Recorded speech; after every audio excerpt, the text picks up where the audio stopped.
மதுரையில் இயேசு வாழ்கிறார் ஊழியங்கள் நடத்தும் எழுப்புதல் உபவாச ஜெபக்கூட்டம்.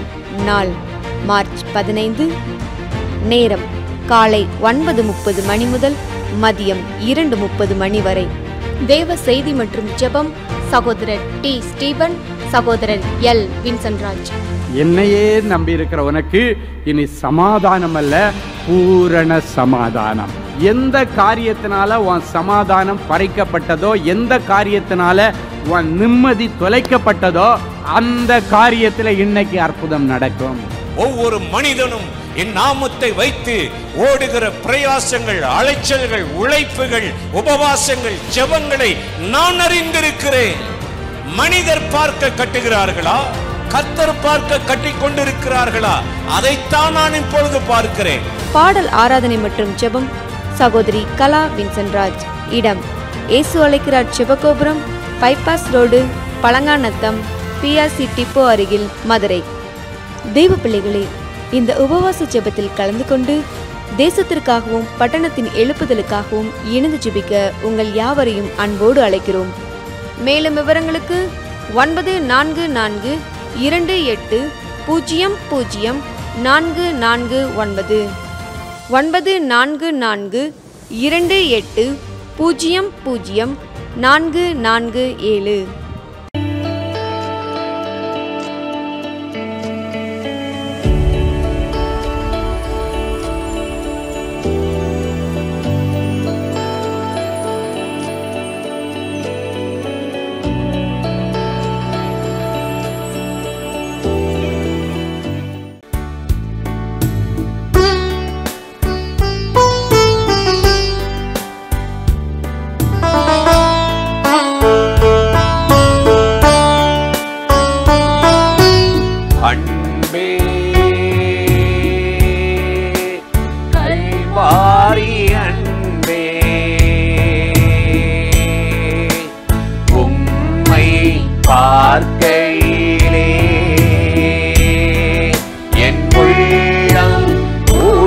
9442800447.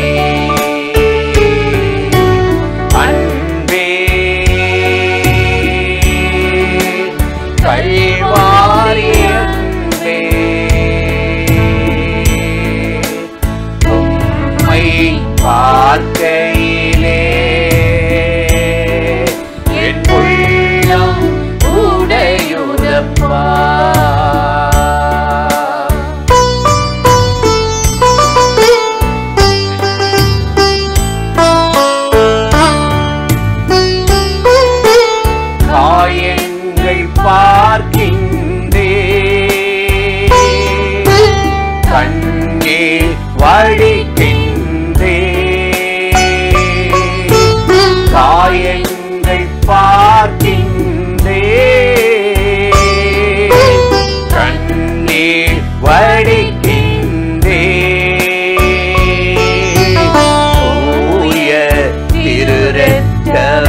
என்னை அணைக்கும் கரங்களிலே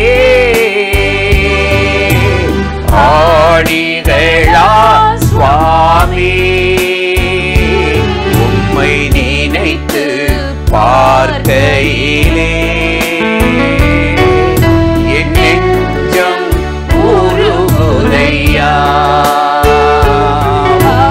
நினைத்து பார்க்கையிலே என் நெஞ்சம் உருகுதையா. அன்பே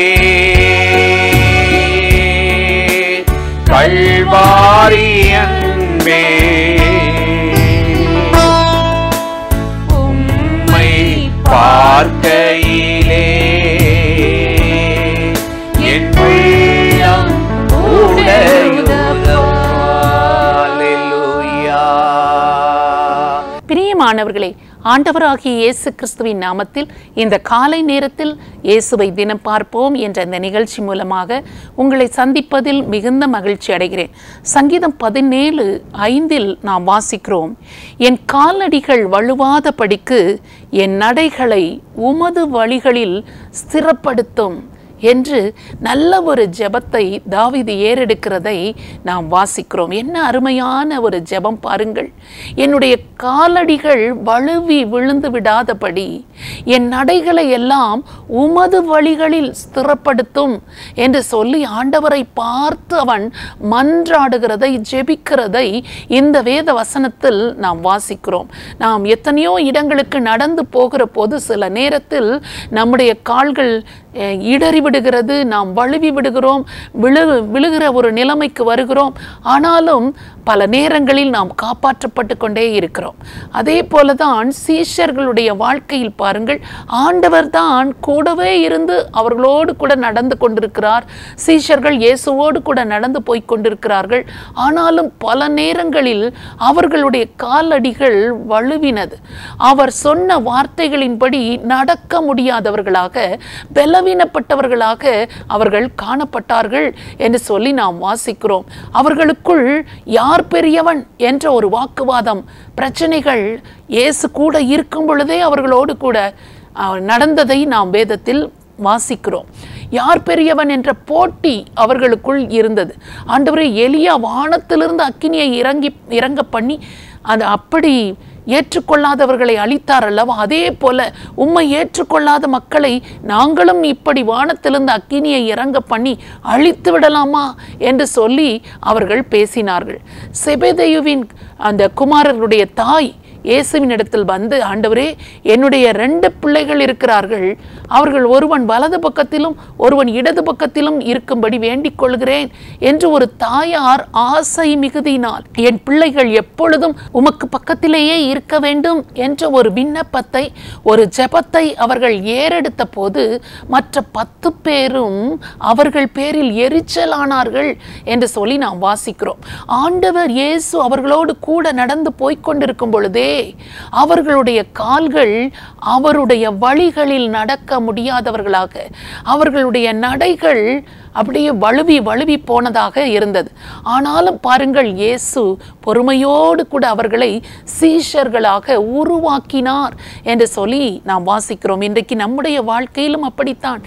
ஆண்டவரோடு வாழ்கிற வாழ்க்கையில் எத்தனையோ முறை திசை மாறி நாம் போய்விடுகிறோம். பல தவறான காரியங்களுக்கு இடம் கொடுத்து விடுகிறோம். அந்த வார்த்தைகளை மீறி நடந்து விடுகிறோம். ஆண்டவர் சொன்ன காரியங்களில் நடக்க தவறி விடுகிறோம். அவருடைய பாதைகளில், வழிகளில் நம்முடைய நடைகள் நடக்க கவனம் எடுக்காமல் போய்விடுகிறது. அதனால்தான் தாவீது சொல்கிறான், என் காலடிகள் வழுவாதபடிக்கு, என் காலடிகள் வழுவாதபடிக்கு என் நடைகளை உமது வழிகளில் ஸ்திரப்படுத்தும் என்று அவன் ஆண்டவரை நோக்கி ஜெபித்து விடுகிறான்.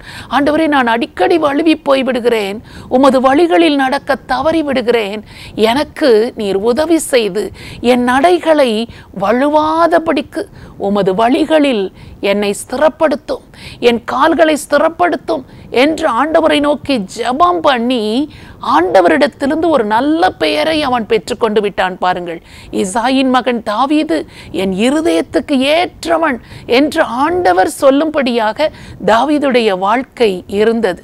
அவன் வழுவி போனவன் தான், பலவீனப்பட்டவன் தான், பல குறைவுகள் அவன் வாழ்க்கையில் இருந்தது தான்.